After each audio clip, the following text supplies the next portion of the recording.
Hi, this is Stephanie again, and I'm here with my cousin Spencer.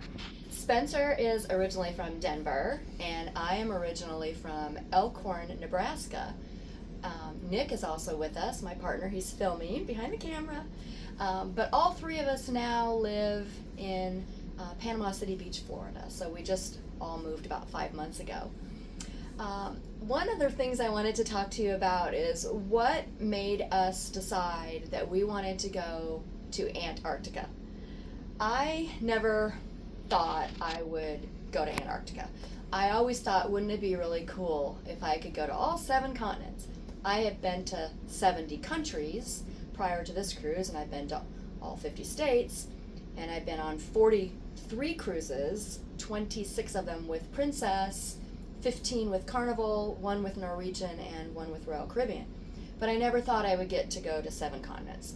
But last summer, Nick and I were on a cruise on the Sun Princess in the Mediterranean, and our onboard cruise specialist with Princess told us that we have a cruise that is done to Antarctica. They do it 4 times a season. They do it twice in December and twice in January.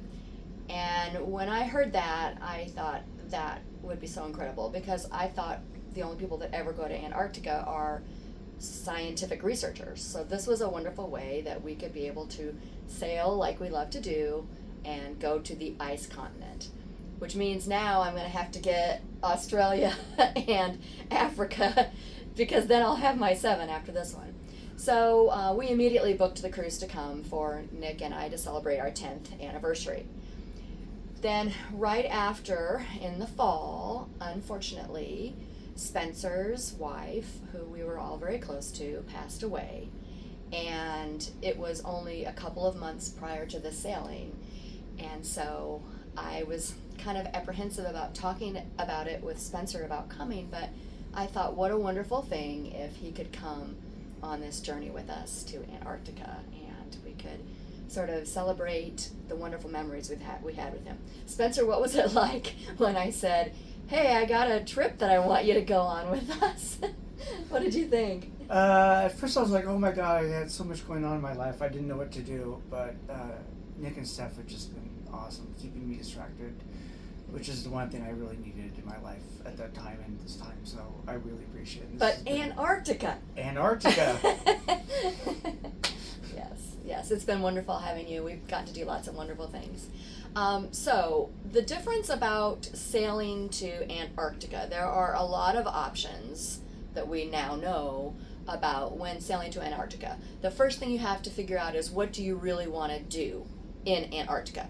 Do you want to be on a very small vessel, an expedition vessel, an explorer's ship that actually moors off of the coast, and then they take little Zodiac raft boats onto the Antarctic Peninsula where they actually can walk around on the ice and stuff?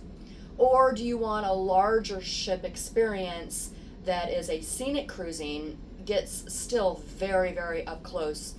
I mean, you're literally right on top of icebergs and penguins and seals. And then you have a larger ship experience with shows and activities and amazing meals and entertainers and onboard lecturers, which I'm sure the small ships do have the lecturers too, but we have 6 onboard lecture specialists. Personally, I wanted to do the large ship experience because of all those reasons, but also because you have to sail through the Drake's Passage to get to Antarctica. And the Drake's Passage, as I mentioned in one of my other videos, is where the Atlantic Ocean, the Pacific Ocean, and the Southern Oceans converge in one potentially wild ride. There is no landmass for 600 miles, so there's nothing to stop that concurrent. And so if you're gonna go through it, in my opinion, it's much better for me to go on a large vessel so that it minimizes the motion going through the Drake's Passage.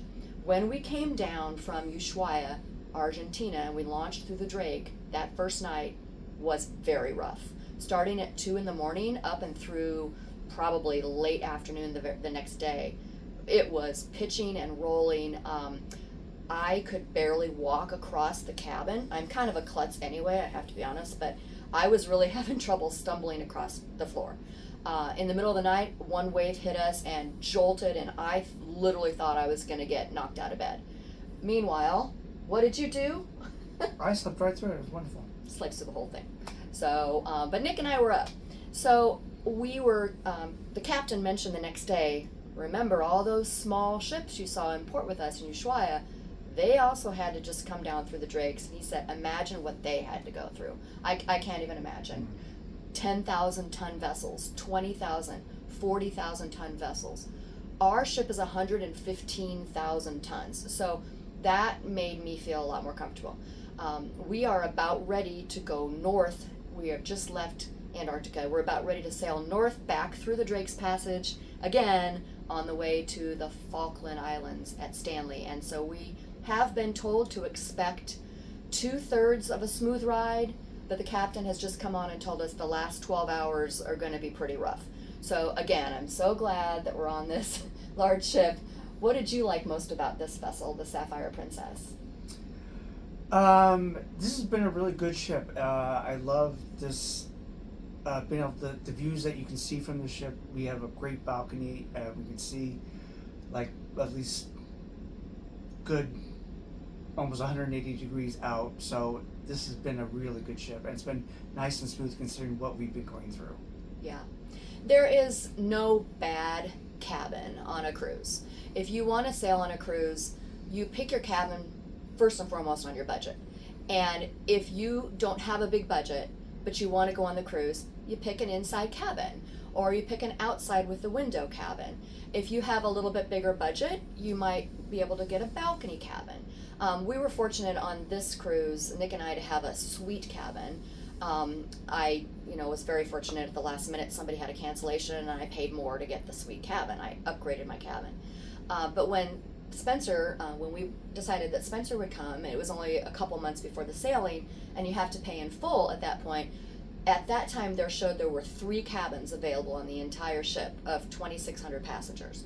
So, and all 3 of them were what they call obstructed view cabins. So it's an ocean view cabin with a window, but outside the window is like a full lifeboat or a partial lifeboat or like a little ladder section where the crew can come up and down. I personally think those are the deals of the ship. I've sailed in all cabins, including that one, but I think those are the deals because it might be $50 or $100 a person for the whole sailing more than an inside cabin, but it's less than an ocean view cabin, and you still can see light. And if you go on a website called, cruisedeckplans.com, cruisedeckplans.com, all run together, you can actually go online and people have posted pictures of that exact cabin so you can see the view. And so out of the 3 cabins that were left, we picked the one that had 2 lifeboats on the side and like a whole space in the middle. What do you think about your cabin that you've been in? I think it's great. It's for what I get out of it. I just need a place to stay. I can go anywhere on the ship and get excellent views.